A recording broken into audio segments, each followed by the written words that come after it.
Sorry? I was asking my IT head. Sagar? Yes, ma'am, he already has it. He's a You co-host. already have. Harish? You Yes. already have presenters' rights. Thank you very much, madam. I will use them after the introductions are done. Sure.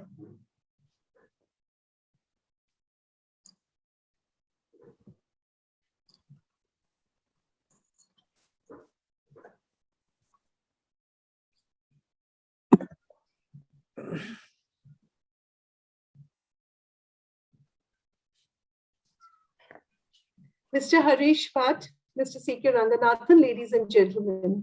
It is a pleasure to have you with us this evening and a very warm welcome to all in a special session on a very special book on the Tata Group's history. Welcome, Harish, and welcome, CKR. Great to have you both on board today. Harish, it's great to have you with us, and many thanks for agreeing to share stories from your very fascinating book on the Tata Group legends. You have been with the Tatas for over 3 decades, and you have been involved in many transformative changes in the group. You've been the managing director of Tata Global Beverages, CEO of the watches and jewelry businesses of Titan, and now you're the chairman of Tata Coffee and the brand custodian of the Tata Group. You've also been on the boards of many of the Tata Group's consumer-oriented companies, including Trent, Tata Starbucks, Croma, and Tata AIA Life Insurance. A passionate marketer and business thinker, you've authored 4 books, including a novel on love of coffee and a book on the role of curiosity in marketing. Your other 2 books are On the Present and the Past of the Tata Group. Your latest blockbuster is a collection of 40 amazing stories from the history of the Tata Group, which should educate and inspire all, including the current generation. Tata Stories is a fascinating book. It transports one into the past of Indian economy and industry and allows one to appreciate how far India has come from the time its entrepreneurs were marginalized by the British and they had to find creative ways to set up modern industries in India. The book also gives us a peep into the minds, souls, emotions, and relationships of the builders of the Tata Group and allows us to appreciate the struggles and achievements. There are also nuggets about the character and values of Tata visionaries who not only cared about building corporate institutions, but also the institutions of national importance. This should be a very captivating session, and we are looking forward to hearing some of the most remarkable stories from the history of the Tatas from Mr. Harish Bhat. Before I invite CKR to take the session forward, there's a small announcement for the audience.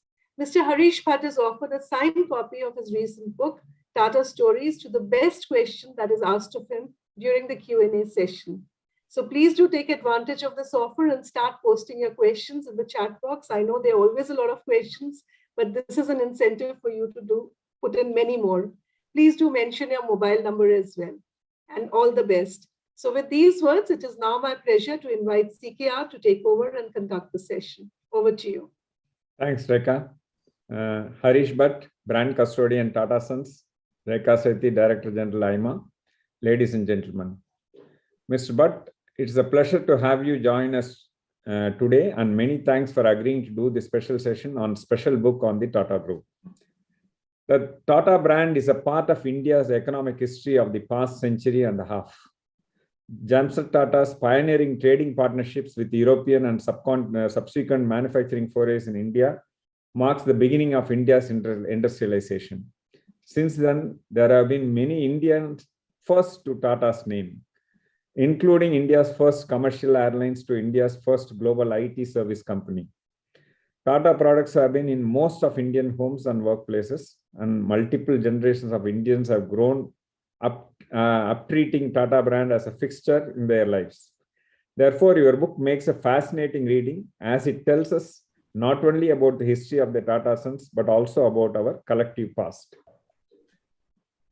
Your book, Tata Stories, 40 Timeless Tales drawn from the history of the Tata Group is special because it makes the stories of Tata Group legends and their epoch-making initiatives more accessible to the modern readers. The format of greatest hits from the history of Tata's in bite-sized tales is friendly even for the reading hours readers. While there is no dearth of biographies and hagiographies of Tata Group leaders and companies, your book stands out because it humanizes corporate legends and allows the reader to relate to their aspirations, limitations, successes, and failures. Your narration of Tata Stories is both informative and inspiring. The stories that would particularly find a wider audience include the ones about J.R.D. Tata's inspiring J.R.D. Tata inspiring Kalpana Chawla, the American astronaut, and how a chance conversation between Jamshed Tata and Swami Vivekananda led to the foundation of Indian Institute of Science by the Tata Group. Many would be fascinated by the story about the Jubilee Diamond, which was twice as large as Kohinoor, and how much it was used by Sri Dorabji Tata and Lady Meherbai Tata to save the Tata Steel. Those with interest in corporate social responsibility will find it amazing that Tata introduced employee welfare at the workplace 100 years ago when it was an alien concept in India. The story Crush at Empress Mill is indeed fascinating. Your selection of Tata Stories is an amazing anthology, and each story highlights a special facet of business and management evolution in India. We thank you for joining us today to share your story of putting together the Tata Sons. So, Mr. Bhat, it's now my pleasure to invite you to talk to us on your book. Thank you. Thank you. Thank you, Mr. Ranganathan. Thank you, Madam Rekha Sethi. At the outset, I just want to check that my audio is clear. Madam, will you please tell me if the audio is working well? Yes, it's absolutely fine. Thank you. Perfect. So at the outset, I want to thank the All India Management Association for inviting me to speak at today's session. It's a privilege to be speaking to all of you from all across the country, representing your management associations or as members of your management associations from across India. Thank you for being here. My sincere word of thanks to Mr. C. K. Ranganathan, whom I admire and respect greatly, for having agreed to chair today's session and to moderate the questions later. Thank you very much, sir, for being here this evening. What I'm going to do over the next 1 hour is only a very simple session of storytelling. So my request to all of you is please sit back, enjoy your cup of tea or coffee or water, and enjoy these stories. This is not going to be a story of management concepts, but one of pure storytelling that I hope you enjoyed thoroughly. Give me a moment to just load my presentation on the screen.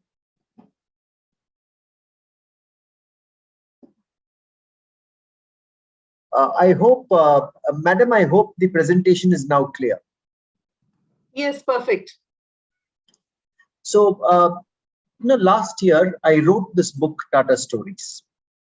Like Mr. Ranganathan said, it's a compilation of 40 timeless tales from the Tata Group to inspire all of us to do more with our own lives. So these are not just Tata Stories and the history of the Tata Group, but they tell us that each of us in this audience can do much more with our own lives. The book has received exceedingly good response. It's gone on to be a national bestseller. But what really works for it is the kind of stories that this book contains. It tells us why the Tata Group has sustained and flourished for more than 150 years. Each of you, I would request you to sit back and think to yourself, how many companies or organizations do you know in the world or in India which are more than 150 years of age? Sometimes people can count 5, sometimes you can count 8, but it's always on your fingertips.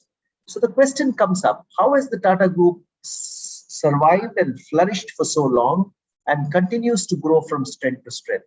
Maybe these stories will bring you some of those answers. Let me start with the first story. This house, and I know there are a few people here also from the very town where this house is located. So this house is in a small town called Navsari, which is in Gujarat. And this house, it's an important part. This house plays a very important role because in this place, I know Mr. Mukul Maniar says he's from Navsari.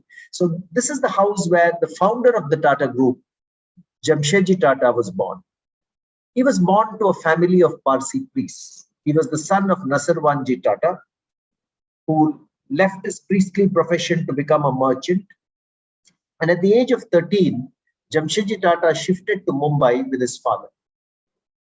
He was a voracious reader. He read a lot. He graduated from college. He joined his father's business. And in 1868, he established his own trading company, which is today called Tata Sons, the parent company of the Tata Group. Within 6 years, he established his first industrial enterprise. I'm sorry, just give me a moment, please, to share this once again.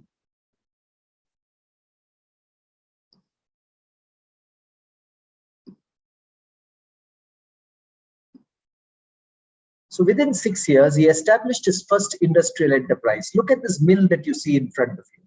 This is the first industrial enterprise established by Jamshedji Tata called the Empress Mills. It was located in Nagpur. It's a textile spinning mill. As you can see, there's cotton yarn being spun and textiles being produced. The Empress Mills soon became a very profitable enterprise. I am told in a couple of decades, it repaid its shareholders many times over. How did it do this?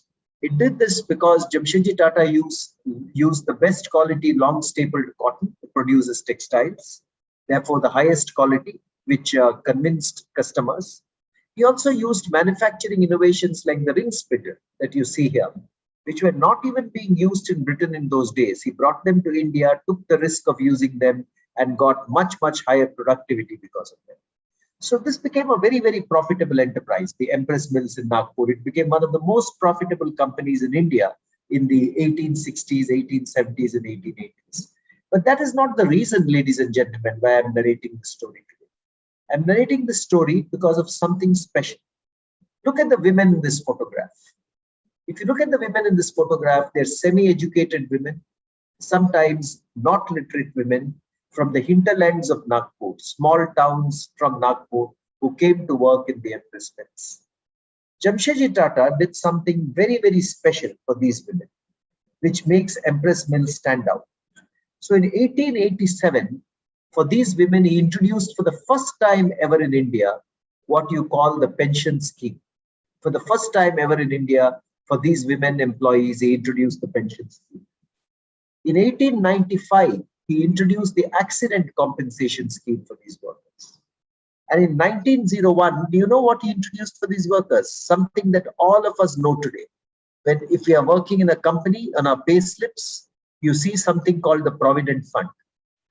For the first time ever in India, Jamshedji Tata introduced the Provident Fund at the Empress Mills in 1901.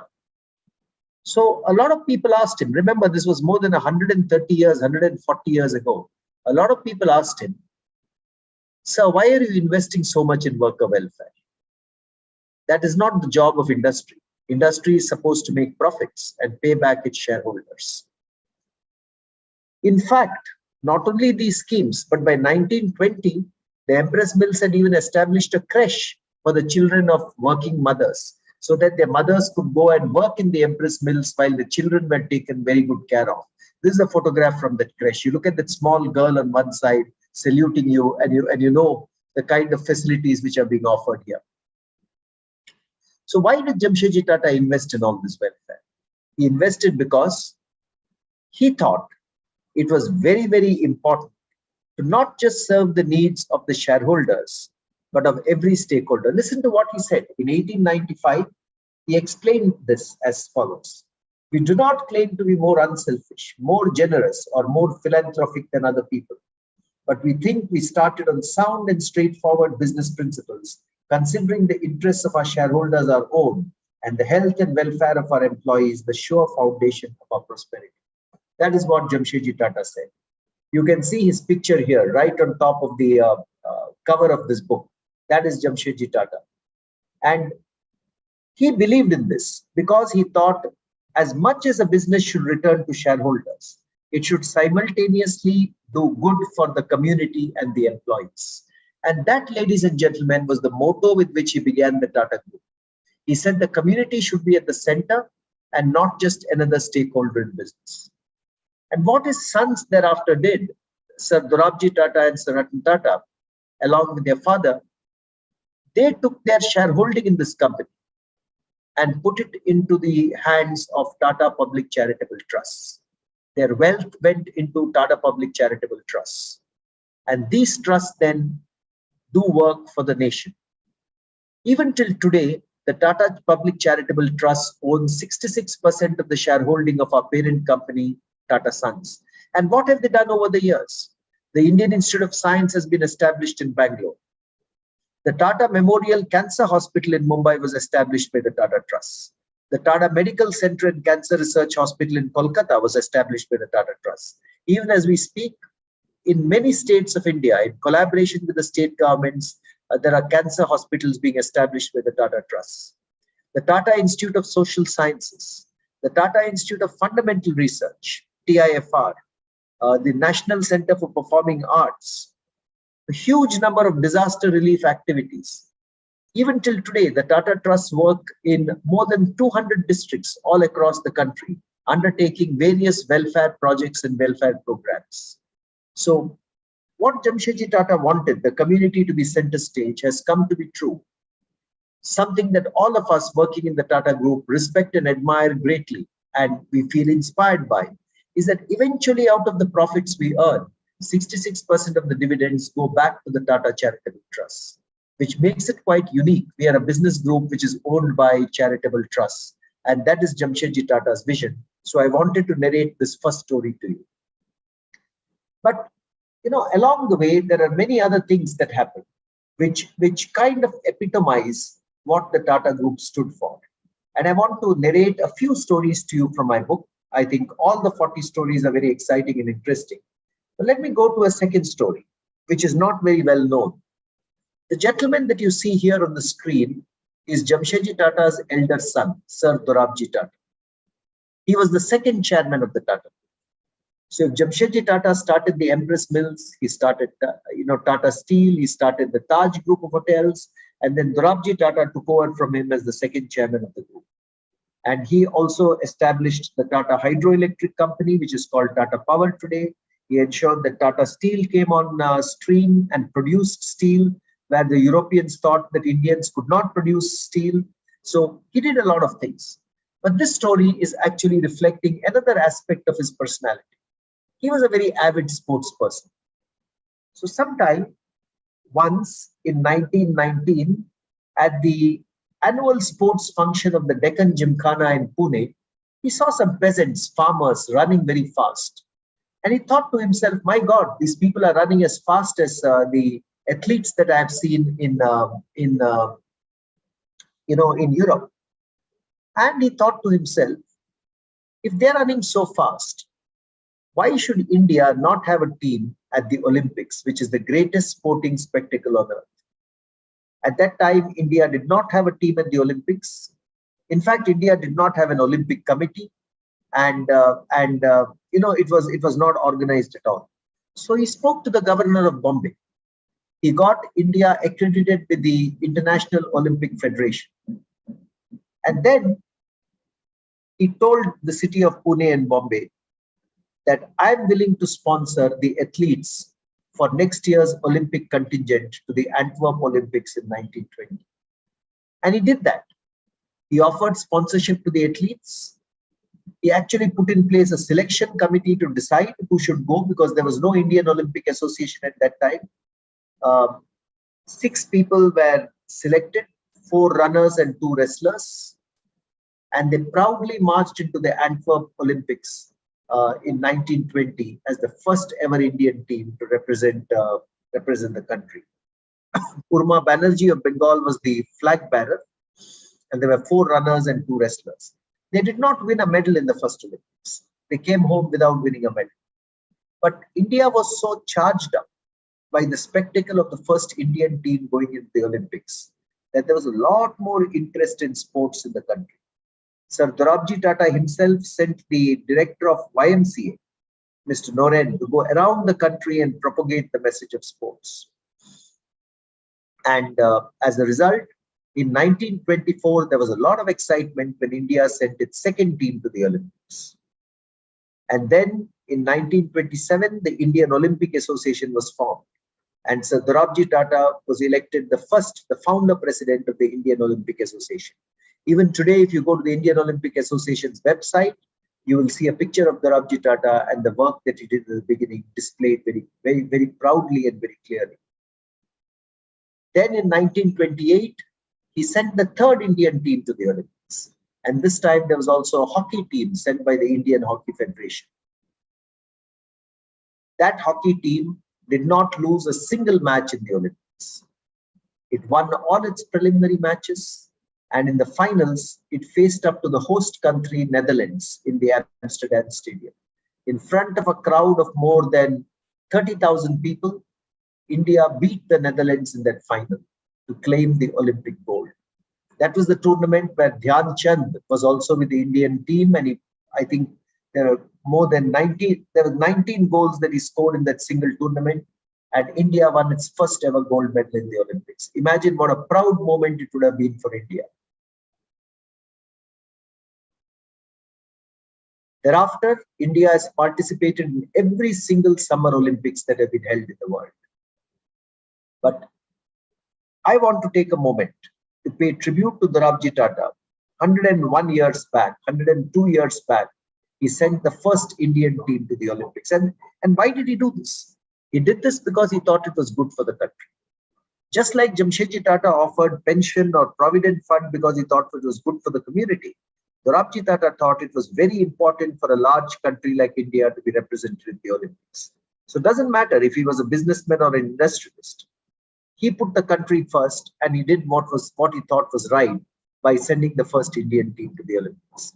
Thereafter, of course, the Tata Group has had more than 52 Olympians as part of the group over the last several years. But I thought today was a moment to go back to this point in time and pay tribute to the first Indian team to the Olympics. But I'm now coming to a completely different story. I spoke about Jamshedji Tata, I spoke about Dorabji Tata. I now want to speak about another chairman of the Tata Group, whose name many of you might have heard, J.R.D. Tata. But the story starts differently. One morning, when Mr. Ratan Tata was the chairman of the Tata Group, a letter arrived in Mr. Ratan Tata's office. This was a very special letter, because what did this letter contain? This letter contained something which was extraordinary. It was a letter from the family of Kalpana Chawla, India's first astronaut, the first Indian astronaut to go into space, and the first woman of Indian origin to fly into space. Kalpana Chawla, as you know, flew in 1997 on the Space Shuttle Columbia. But unfortunately, at a very young age in 2003, she perished in a disaster. She lost her life at the young age of 40 years in the Space Shuttle Columbia disaster. The space shuttle disintegrated when it was returning to Earth, and Kalpana Chawla and all the other seven crew members unfortunately perished. Now, Kalpana Chawla's family sent this letter to Mr. Ratan Tata containing some special memorabilia. It contained a picture of Kalpana Chawla and her crew members. You see her on top as an astronaut. It contained a pair of medallions. But very importantly, it contained this black and white picture that you see at the bottom of the screen. Now the question is, why did Kalpana Chawla's family send this picture? They told Mr. Ratan Tata that this picture Kalpana Chawla had carried with her on her very first mission into space. Why did she carry this picture into space? This is a picture of J.R.D. Tata after the first ever commercial flight in India on the 15th of October 1932, after he landed in Mumbai from Karachi. Why would Kalpana Chawla carry this picture into space? There's a very special story behind that, ladies and gentlemen. Kalpana Chawla was a young student in Karnal, and she small town in small North Indian town, Karnal in the Haryana. And she was a student when something happened. This flight was in 1932. In 1982, JRD Tata decided to do the 50th anniversary flight of the first ever Indian commercial aviation flight. Now, in 1932, JRD Tata was quite young. He was maybe 28 or 30 years. But in 1982, he was close to 80 years of age. He was 78 years of age. He had just suffered a mild heart attack. His doctors had told him, don't take the risk of flying an aircraft again. Yet JRD Tata was determined that he would fly the 50th anniversary flight himself. And he wanted to do it so that he could inspire younger people within the country. Eventually, he told his board members, listen, my doctors have certified me fit. Why are you guys not permitting me to fly this flight? I need to go. And his doctors eventually said, you know, the strain of abandoning his cherished dream could have been greater than the physical strain of flying, so they permitted him to fly. So at the age of 78, JRD Tata recreated his first flight, taking off from Karachi and once again landing in Mumbai on the dot at 4 p.m. And as he landed, two Indian Air Force helicopters escorted the little plane at a short distance, and he landed at the Juhu Aerodrome in Mumbai. He spoke after he landed. This is what he said. He said, this flight of mine today was intended to inspire a little hope and enthusiasm in the younger people of our country, that despite all the difficulties, all the frustrations, there is a joy in having done something as well as you could and better than others thought you could. Amongst the people who were watching JRD Tata on that day was Kalpana Chawla. Kalpana Chawla was greatly inspired that here is a man at the age of 78 who decides to fly himself solo into Mumbai. How can she not be inspired by something like this? In fact, Kalpana Chawla said, what JRD Tata had done during those years was very intriguing and definitely captivated my imagination. Kalpana Chawla was inspired by JRD Tata, and she went ahead to do her studies. She went to the US, did her master's studies there, and then joined NASA. And then she became an astronaut. It is because of that inspiration that when she became an astronaut, the photograph that she carried with her into space was this black and white photograph of JRD Tata. There's a lesson here, ladies and gentlemen, for all of us. The lesson is that many of us are leaders and managers in our respective companies. But every act we do can inspire thousands of young people, can inspire thousands of other people. Just like JRD Tata's act of recreating the 50th anniversary flight inspired Kalpana Chawla to become an astronaut. So this is the story of the astronaut and the pioneer I wanted to narrate to you yet another story from the annals of the Tata Group. I want to move on now to a more modern story. I just want to make sure that I don't exceed my time. Give me a minute, please. Yeah, so I want to move on to a more modern story. And the story I now want to narrate to you, I've narrated a story of Jamshedji Tata to you, of Dorabji Tata. I've narrated a story to you of JRD Tata. But I want to now narrate a story to you, which is in the more modern times. And this is the story of a time when Mr. Ratan Tata was the chairman of the Tata. This is the mid-1990s.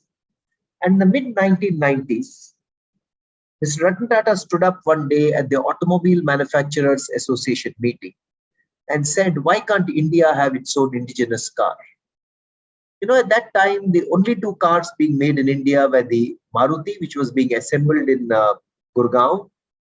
It was designed in Japan and only assembled in India. And there was the Hyundai, which was designed in Korea and assembled in Sriperumbudur near Chennai. But neither of those cars were designed in India. And a lot of the spare parts, a lot of the parts they used were also imported at that point in time. Now, of course, they've been indigenized largely. But Mr. Tata's vision was, why not an Indian car designed in India, made of Indian ancillary components, meant for Indian roads, meant for Indian families? People did not listen. They were skeptical. They said, can India ever make its own car? Car is a very technologically advanced product. Ye nahi hoga. In fact, people were skeptical that this will never happen. So Mr. Ratan Tata had actually said, why can't we as an industry join together to make this car, Indian car? But when others were skeptical, he said, okay, we'll go ahead by ourselves and do it in Tata Motors. Now, making a car is not easy. First and foremost, it requires a consumer insight. And Mr. Ratan Tata laid out his clear vision. He said, I want a car as large as the Ambassador, with the fuel efficiency of a Maruti and the design of a Z. That was his vision for the car. Eventually, he got his research engineers at the Engineering Research Center in Pune to develop this car alongside designers from IDEO in Turin. They put this car together. And when the first Indica was designed, it was a revolutionary design for Indian standards. Remember that those were the days of the Ambassador, the Fiat, the Maruti 800. So this design was revolutionary. There was a huge amount of space. At the same time, it was very stylish, and it was the first time this car was seen on the Indian roads. But design is not the end all and be all. The car needs to be manufactured. And a car manufacturing plant is very expensive. A car manufacturing plant can cost a few $1 billion. Even by Tata Motors size, remember at that time, Tata Motors was a manufacturer of trucks. Even with Tata Motors size, this was an enormous investment for Tata Motors to undertake. Tata Motors used to be called Telco in those days. Did that prevent Mr. Tata and his team from going forward? No. They knew they may not be able to invest in a new car plant, so they searched around the world and they found a disused Nissan plant in Australia. Brick by brick, they took that plant down. They were able to buy it at 1/5 the cost of a new plant. Brick by brick, they took that plant down, and brick by brick, they brought it to Pune and reassembled it in Tata Motors. That was the story of how the manufacturing plant for Indica was created. He did not let the challenge come in his way of the cost of a new plant. Then they had to train workers. In the western region of India, there were no trained workers who could assemble cars in the 1990s and early 2000s. He got people who had completed their PUC or 12 standard out of the smaller towns near Pune to come into the plant, and he trained them to assemble the first car in India. I've spoken to some of those workers in Pune. I went there when I was researching this story. Even today, ladies and gentlemen, when they have described what they went through, they still cry, but they cry tears of joy. They told me it took them 8 days to assemble the first ever Indica. Today, if you go to the Tata Motors plant in Pune, you will see a car coming out every 52, 54 seconds. But they say we did it joyously because we knew we were producing India's first indigenous car. So the Tata Indica was produced, and what you see here is the very first Tata Indica that you see on the screen in front of you. You can see Mr. Ratan Tata himself driving it out of the plant. So the Tata Indica was produced. It got huge bookings when it was launched, more than 1 lakh bookings. There was a lot of positive press coverage. But soon thereafter, the Indica ran into a lot of quality issues. There was noise. Some of the finishes were not good. The suspensions were not up to the mark. And once again, people did what in India it's very easy to do. They said, didn't we tell you so, that we could not make a car? Mr. Ratan Tata once again led from the front. He got his team to come around him. They understood from distributors and consumers what was not going well with the car. They made the corrections required. And after correcting all those areas, the Tata Indica was relaunched in the year 2001 as Tata Indica V2. For the next 2 years, it went on to become the fastest selling car on the roads of India. India had shown that we could make our own indigenous car. In fact, in its category, BBC called it the best car of that particular year. Now, many people have thereafter asked Mr. Tata, what gave you the courage to make India's first indigenous car? And he has said that courage came from my trust in my engineers at Tata Motors. I knew that they could do it, and therefore we went ahead and did it. And they have there's a question also which has been asked of Mr. Tata. And he said, I had a strong conviction There are engineers who could put a rocket into space, could also produce our own car. Everything we had in it was ours. We got expertise wherever it was necessary. So to me, the Indica was a great feeling of national achievement. That feeling of national pride and doing something for the country, ladies and gentlemen, is such a strong force in our lives. Whether it was Jamshedji Tata, putting up Tata Steel, or whether it was J.R.D. Tata starting up Air India because he thought aviation was important to the country, or Dorabji Tata sending the first Indian team to the Olympics, or indeed Ratan Tata creating the first Indian car, the Tata Indica. One common theme associated with all these decisions was nation building and the need to invest in nation building. Of course, these have become very profitable ventures. The Tata Group today has the highest market cap in the country. Companies are earning handsome profits, doing very well. But at the core of the group, one of the reasons why these companies were established was to build the nation. And that, I think, has stood us in very good stead. So I wanted to narrate this story to you. But today is a special day. And Mr. Ranganathan referred to this story. So I want to go back a few decades in time and narrate a very different story. Particularly because it's Valentine's Day today. So the gentleman you see on the left is Sir Dorabji Tata. Now, Sir Dorabji Tata, the son of Jamshedji Tata, got married on Valentine's Day in 1898 to the lady you see on the right. Her name is Meherbai Tata. And the reason that I'm narrating this story to you is because, okay, let me narrate that story. So, in 1898 on Valentine's Day, so Dorabji Tata married Lady Meherbai. He was deeply in love with her. She came from Bangalore. He was from Mumbai. She moved to Mumbai after the wedding to stay with Dorabji Tata and his family. He was deeply in love with her. In the year 1900, he happened to see the news of a very large diamond that had been mined in South Africa from the Jagerfontein mine. This was a diamond which was 245 carats in size. He bought it for his wife, Meherbai Tata, as a symbol of his love. 245 carats made it the sixth largest diamond in the world. It was twice as large as the Kohinoor. Many of you may have heard of the Kohinoor diamond. The Jubilee diamond was twice as large as the Kohinoor diamond. You can see Meherbai Tata wearing this diamond in this photograph. She wore it on a platinum chain to special occasions. I'm told it was so valuable that every time they took it out of their locker, they had to pay the insurance company some money because it was such a valuable diamond. Now, I'm not narrating the story because of the diamond. He gave his wife the diamond because of love. I'm sure today on Valentine's Day, many such gifts have been exchanged, whether it's a diamond or whether it's other gifts to our loved ones. But sometime later, in 1900, he gifted her this diamond.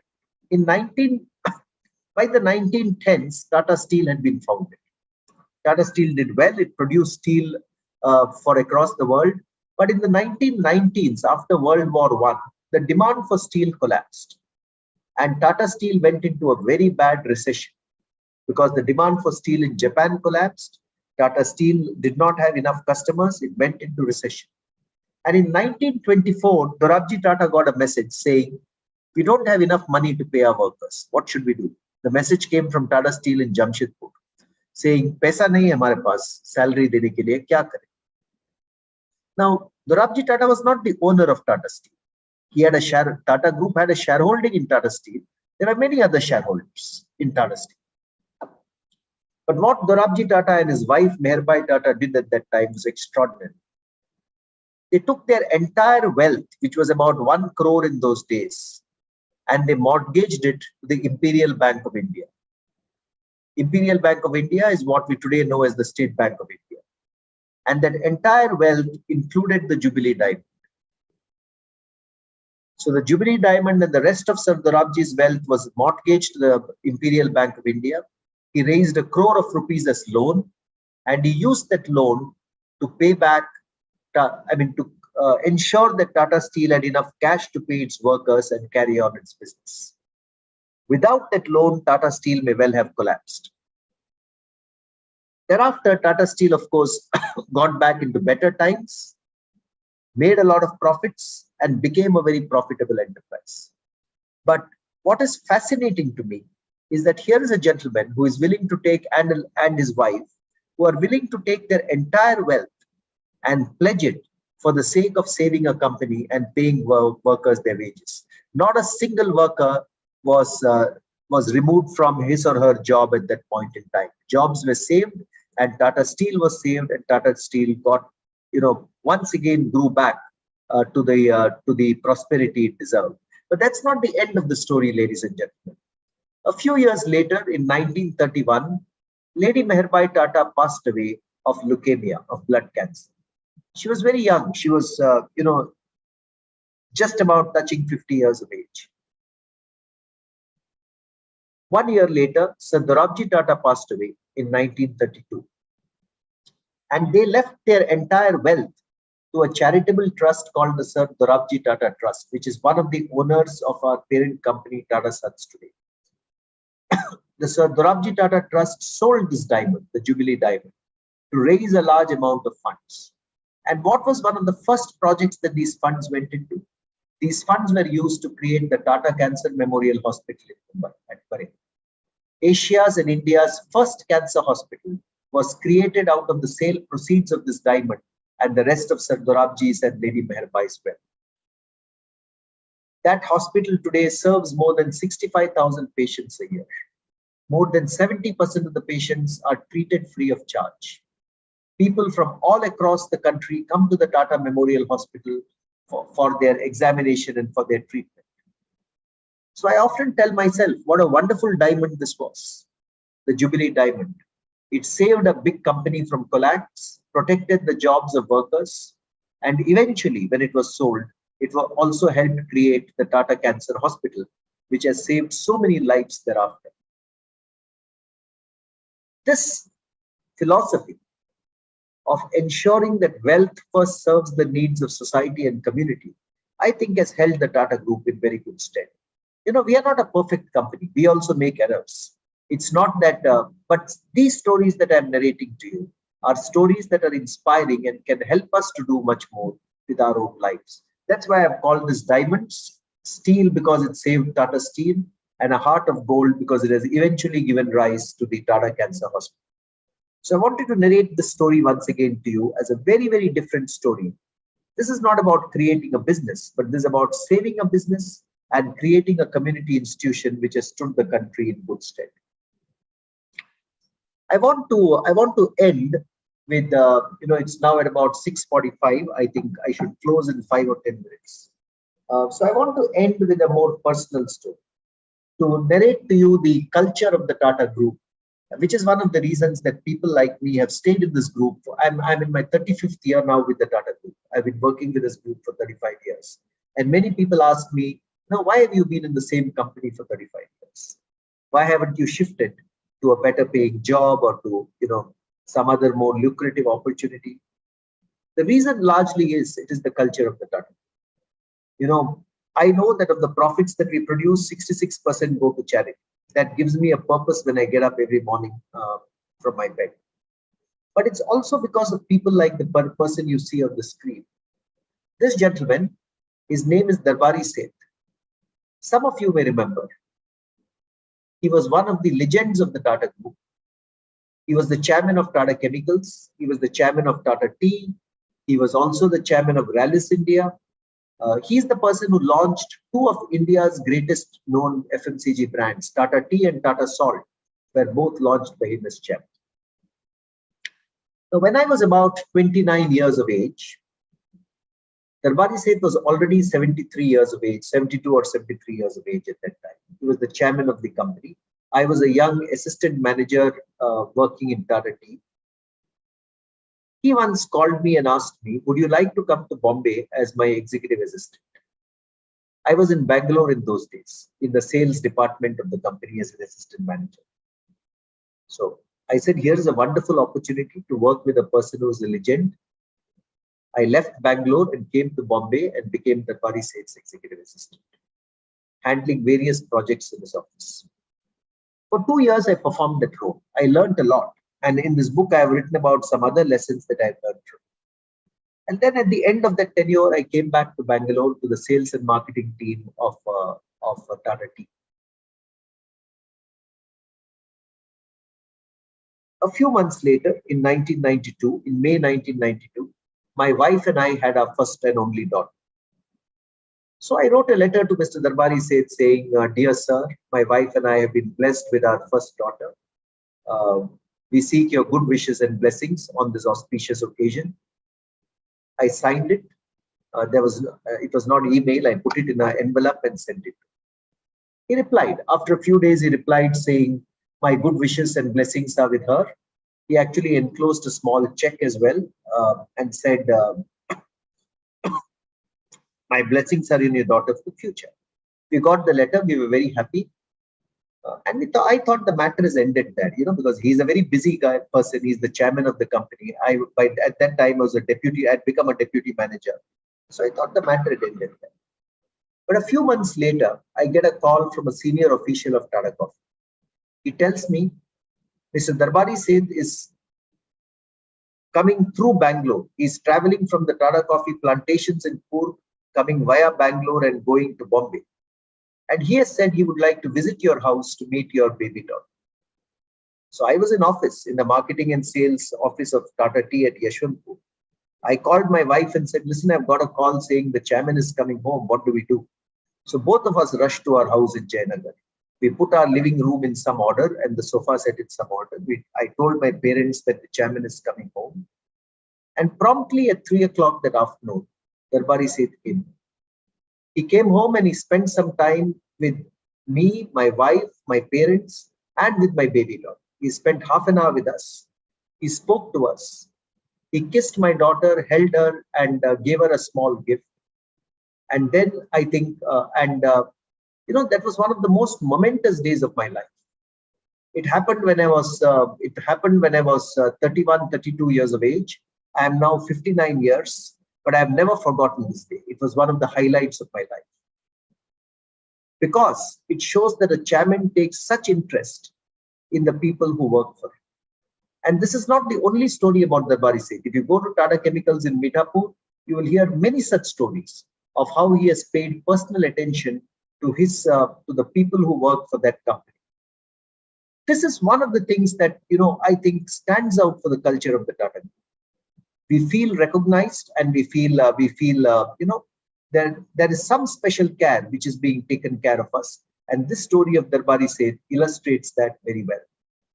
So with those 5 or 6 stories, ladies and gentlemen, I want to bring my presentation to a close, but of course, I'll be very happy to take any questions and answers that you may have. I want to end by 3 quotations, which you may want to keep in mind.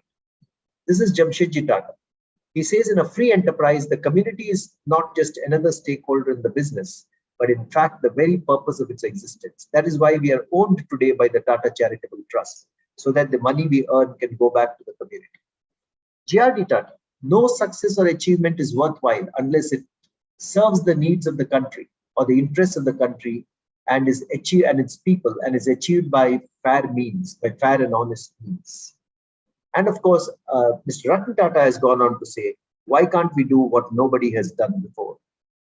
And I want to end this presentation with a quote by Mahatma Gandhi when he visited Jamshedpur. He visited Jamshedpur thrice. But on his second visit in 1925, he addressed a large crowd of people in Jamshedpur. Most of them were Tata Steel employees. And when he ended that address, this is what he said. He said, "May God grant that in serving the Tata Group, you will also serve India. And you'll realize that you're here for a much higher mission than merely working for an industrial enterprise." I think this is true of the Tata Group. It should be true of many other industrial groups in the country. That when you work for an industrial group, you should feel that you're doing work for a nation and doing work to respond to the needs of a nation. With just a few words about my book before I end. These are very short stories. Each story in this book you can read within 6 minutes of time. I've written them short because, attention spans in today's world are short, and I wanted the book to be read by young people. Many people have responded very positively to it. I've got readers tell me that they use this as bedtime stories for their children at night, because many of these stories are beautiful lessons that children also like hearing. A young woman professional wrote to me and said, I narrate a story to my daughter every night because I think this conveys values which are important in life. These are not just Tata stories; they are life stories for us. And in a way, this book will also tell us and tell our children what we can do to achieve much more with our own lives. That is my writing journey. These are Tata stories, corporate stories, but they're also bedtime tales. So with those few words, I want to thank you very much for giving me a very patient hearing. Those of you who want to read the book, you're welcome to pick it up. It's available on Amazon and other bookstores. Those of you who want to read me, you're welcome to follow me on LinkedIn, where I keep posting many of these stories, every month. And once again, thanks a lot to All India Management Association for giving me this opportunity. Thank you, Madam Rekha Sethi, and thank you very much to Mr. C. K. Ranganathan for being here and for chairing and moderating this session. Thank you very much. Thank you, Harish. So nice of you to give you a valuable time, and also I think thanks for gifting the 40 tales of bedtime stories to India. And I think many people will grow up listening to these stories. That will be very nice. And because there's also building a very strong value system in them. At the end of the day, personalities are built or hearing by inspirational stories. I'm sure these stories will definitely play a vital role in building strong personalities, which will benefit our country. Thank you, sir. Thank you for your kind words. Thank you, Harish. I have some questions from the chat. I'm just picking up. Can you throw some light on Tata's avoiding the best failure to encourage the employees? Can you repeat that, sir? Can you throw some light on Tata's avoiding the best failure to encourage the employees? So I think it's very important for an organization to take risk and to encourage employees to experiment, so that they can be bold in taking decisions forward. And not every bold decision will work out. So in the Tata Group, we have an award called the Tata Innovista Dare to Try Award. Dare to Try. And this award is given to teams who have pursued a bold idea which may not have worked. It's not given to an idea which has succeeded. But the nature of the idea is still very bold. It was done with good intent. So the team dared to try, even though it may not have succeeded. So that is one way, Mr. Ranganathan, in which we actually encourage people to be bold and take risks. And each of our companies then has other methods as well. Very good. Very, very happy to hear that. The other question posed by Mr. Anand is, what is the one thing that is in common and binds all Tata Group companies together? So I think, Tata Group companies are in different industries. So TCS is in IT services and digital. You have Tata Tea and Tata Coffee, Tata Consumer Products, which is in FMCG. Titan and Tanishq, where I spent a long time, is in jewelry and watches and consumer durables. You have other companies like Tata Projects, Tata Steel, Tata Motors. So the strategies of all these companies are different. They're based on the industry sector that they are in, and each management and board decides on the strategies. But one thing that binds the Tata Group together are what you referred to, Mr. Ranganathan. They are the values of the group. Giving back to community is a value of the group. Being pioneering and establishing new industries which are relevant to the next generation, that's a value of the group.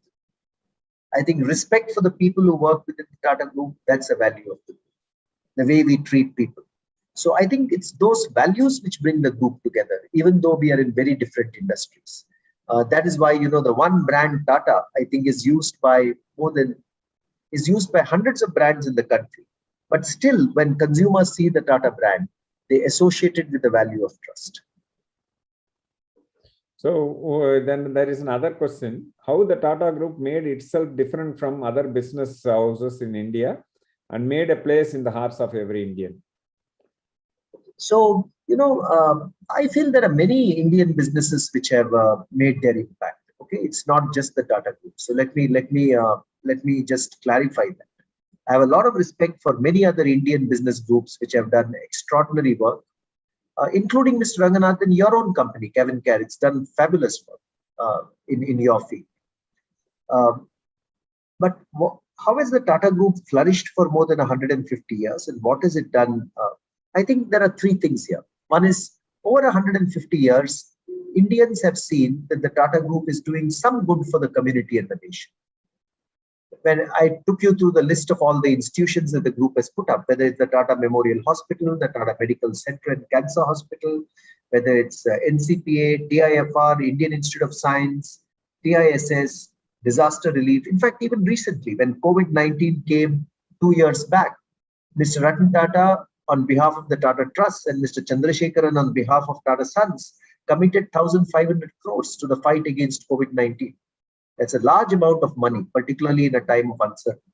So one reason that I think the Indians trust the Tata Group is because they see it doing some genuine good to the community and the people.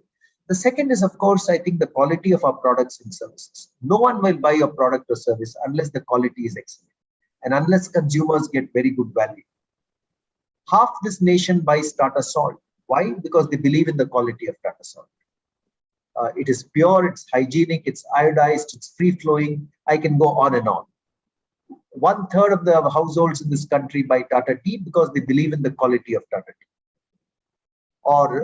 And I can go on and on with every product. Tanishq is the largest jewelry brand because people believe in the quality of Tanishq, and the designs of Tanishq appeal greatly. So that's the second reason why I think Indians trust the Tata brand, that they will get exceedingly good quality of products and services. And the third, I think, is the products and services that we supply to our consumers, we tend to do at a fair price. That's also very important in India. Indians are very value conscious.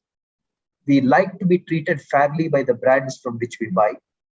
And therefore, I would say in our heart of hearts, we are a very middle class brand. We believe in giving good value to consumers for excellent products and services. So those are some of the reasons, Mr. Ranganathan, that I think the Tata Group has established a good and significant role in the lives of consumers in India. Having said that, I know many other, I don't want to take specific names of industrial groups here, but there are many other industrial groups that I respect, which I think have also done very good work. Okay. So as a sequel to that, there is one more question from Dr. Devi Saini. If Tata Group companies are so great in people management, why can't others copy them? My view is that every company or every organization needs to have its own philosophy. The Tata Group has its philosophy, which I have narrated to you through these stories. But if I take other companies within this country, okay, so if I take IT services, where Tata Consultancy Services is clearly the bellwether and the market leader. There are other companies like Wipro, like Infosys, like HCL, Cognizant. All of them have their own philosophies. And similarly, if I take, let's say, the FMCG sector, there is Tata Tea and Tata Salt, but you have Hindustan Unilever, you have Procter & Gamble, your own company, CavinKare. Each of you has your own philosophies. I think we should just be true to our own philosophy. And that is how companies will best develop. Thanks. And you Tatas, I think, were also in the Tomcos. I think that was the Tomco was one of the very powerful Amam brand and so on. So many other 555, all kind of this thing. But at that time, Tata's thought consumer products is not a cup of tea, and I think that was hived off, including Lakme and other things. Yeah. Now, looking back, I think Tatas are aggressively investing back in consumer products. In coming back very clearly, kind of this thing. That is true. Our chairman has actually clearly mentioned that Tata Consumer Products has been formed as the FMCG powerhouse within the group. We have some very powerful FMCG brands. Tata Tea is a very powerful brand. Tata Salt is a very powerful brand. In fact, if you go to Kirana stores in the country, there will be very few Kirana stores which do not stock Tata Salt because consumer demand is so consistent. I keep visiting Kirana stores from time to time because of my long years of working with Tata Tea, and I see Tata Salt virtually in every Kirana store. The household name, consumer come and ask only for that, the trust. Yes, because eventually it's a product, it's a food product that you give your entire family, including children in the family. So you want to be sure that it is hygienic, it is pure, and you trust Tata Salt. So now, of course, we have Tata Tea, we have Tata Salt, we have Tata Coffee. We have a number of dal and food ingredients under the Tata Sampann brand name, which has also been launched and is doing very well across the country. And then, of course, there is Himalayan water. So many FMCG products that the Tata Group has launched and is taking forward. Okay. So there's another question, interesting question from Jera Lynch. What are Tata Group's future plans for its own growth and that of India becoming an industrial power like China today? So, in a forum like this, I'm unable to speak about the Tata Group's future growth strategy because a lot of our companies are listed companies. I do not want to say anything about future strategy at a forum like this. But I think we are trying our best to contribute to many emerging sectors of the economy, whether it's electronics manufacturing, whether it's aviation, whether it is 5G technology, whether it is digital and digital products for Indian consumers. So there are many contemporary areas which meet consumer needs of today, which the Tata Group is very focused on. But beyond that, I will not be able to say much about the future strategy. Okay, thanks. There's one more question. How does Tata Group balance between social obligation vis-a-vis profits, as these two are tangentially opposite factors? Yeah, so you see, my belief here is that in the short term, people will normally see both these as, one perhaps eating into the other. But that is not the case in the long term. The Tata Group has lived for 150 years, and hopefully we will survive and flourish for the next 150 years. Unless you give back to the community in some way, I'm not saying necessarily it has to be the Tata way, unless you give back to the community in some way, you will not live in harmony with your community.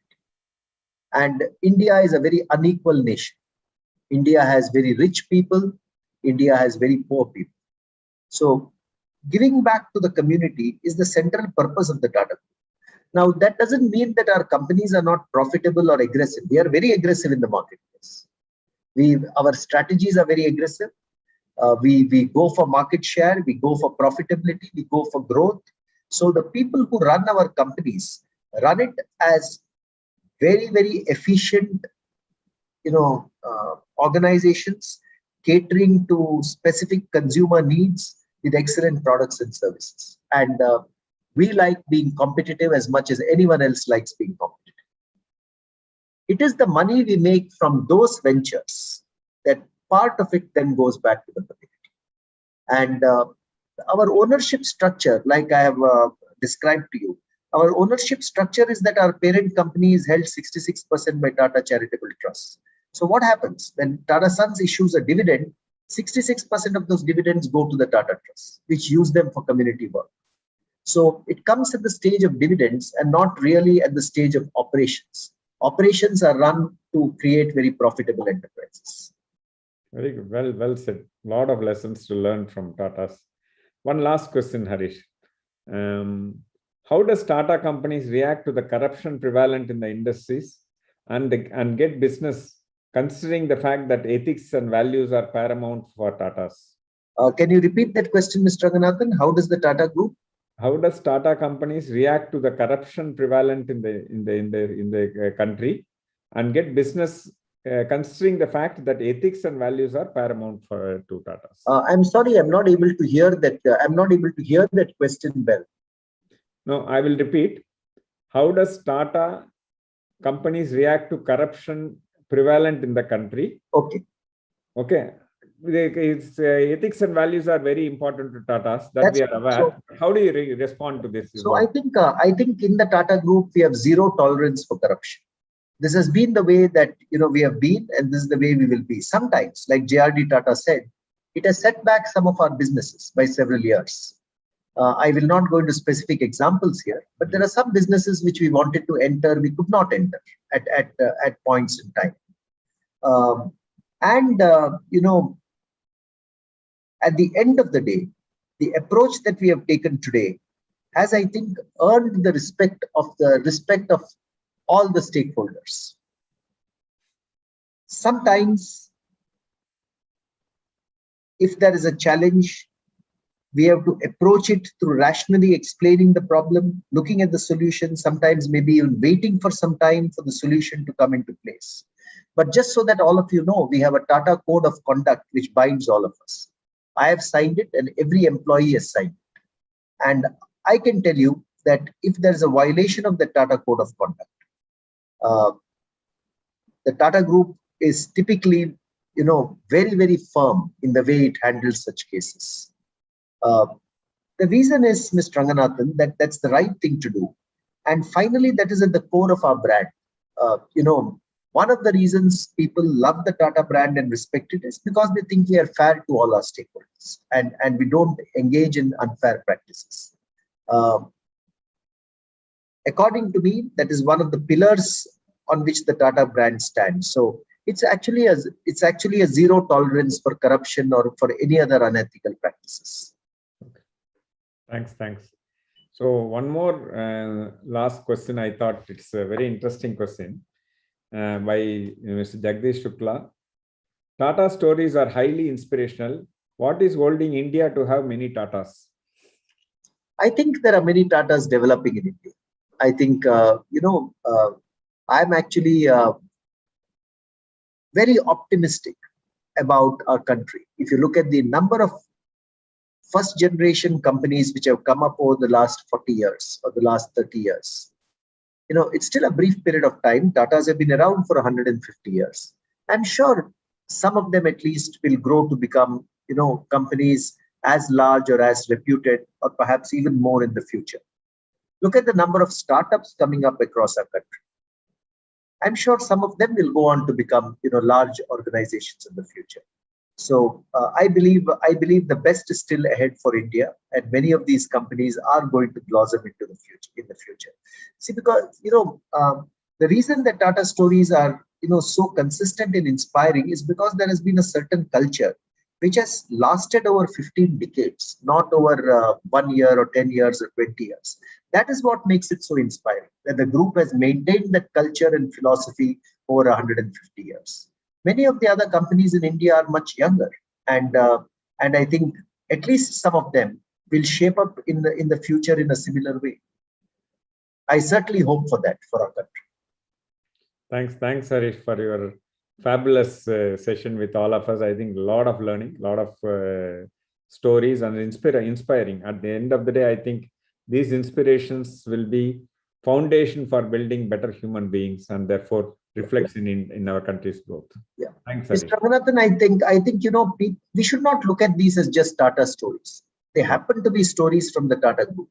Finally, they're human stories. They're human stories of what people have achieved, the determination, the passion. So it should inspire each of us to do more with our own lives. Absolutely. Well said, Harish. Over to you, Rekha. Thanks. Yeah. You wanted to say anything, Harish? No, I just think one of the things I wanted to do is give a signed copy of my book to the best question, Mr. Ranganathan. Can I request you to pick the best question? You have been asking me the questions. Any of the questions you have asked me, please go ahead and select one of them that you think has been the best question. And I'm happy to give a signed copy of my book to that person. Because I think we'll need to announce the name here. Am I right, madam? Yes. So I thought the corruption-related question by Sumbul Khan. How does Tata companies react to corruption? Your answer also, I think it's very difficult. Generally, people have been thinking business has to be done only this way, that it needs to be accommodation and adjustments. But you have demonstrated consistently, not in 1 decade, but 115 decades. So I think that's also unbuilt. The biggest group companies in the country, I think with so much ethics, so much value to all the stakeholders. It's not just this thing, all the stakeholders, including society, benefited big time. So therefore, that's what Tata can proudly say in nation building. very strongly in terms of the contribution to building India. Yes, Mr. Ranganathan, I agree with you. So who was the person who asked the question, Mr. Ranganathan? You have his name and mobile number? Yeah, Mr. Sumbul Khan. Mobile number, 1 minute. Rekha, can you say the? Yeah, I'm just checking. We'll pick up the chat from. Because if we don't have his mobile number, we may request him to put it in the chat window so that we can contact him and send him the book. Yeah. Mr. Sumbul Khan. Sumbul.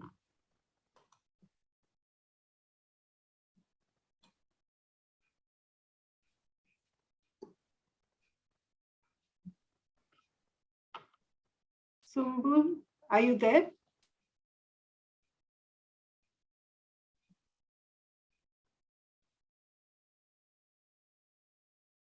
Yes, madam. I'm there. I'm there. I have put my number also. I'm there. Oh, thank you. The chat is disabled, so I'm not able to put the number again. Although I have put it. You can tell your number. We'll note down. 96 96 500 500 22 22 906. 906. Thank you. Thank you so much. Thank you. Thank you. Thank you. So, Mr. Ranganathan, I'll be very happy if Madam Rekha Sethi can share the address of this winner with me. I'll be very happy to courier a signed copy of my book to her. We'll get back to you with all the details. Okay. So nice of you, Harish. It's so nice. Thank you. Thank you, sir, for chairing this session. And thank you, madam, for inviting me to address this session. Thank you. I think it was a runaway success. We had over 400 people only on Zoom, plus a similar number on our social media channels because it was being live streamed. So we had over 750 people listening to you today. And of course, it will be there on our AIMA YouTube channels for others to access this really inspiring and wonderful session. Thank you so much for doing this. I think the comments say it all in the chat. I think it's been one of the most interesting sessions we have done for a long time. So thank you for joining us. And thank you all for, thank you. Thank you all for being a great audience and participating in putting the questions so, with so much enthusiasm. I think we've not had so many questions before. And I guess your book is one of the reasons where the numbers have gone up. And I hope many of you will buy the book and read it. I've read it and I found it really, really interesting. So thank you so much, Harish, for joining us today. And I hope to have you in other AIMA events also going forward. I have a lot of respect for the work you're doing at AIMA and look forward to participating in your future events as well. Thank you. Thank you so much. Thank you. Looking forward to catching up. Thank you. Okay. Good evening all. Bye-bye. Bye-bye.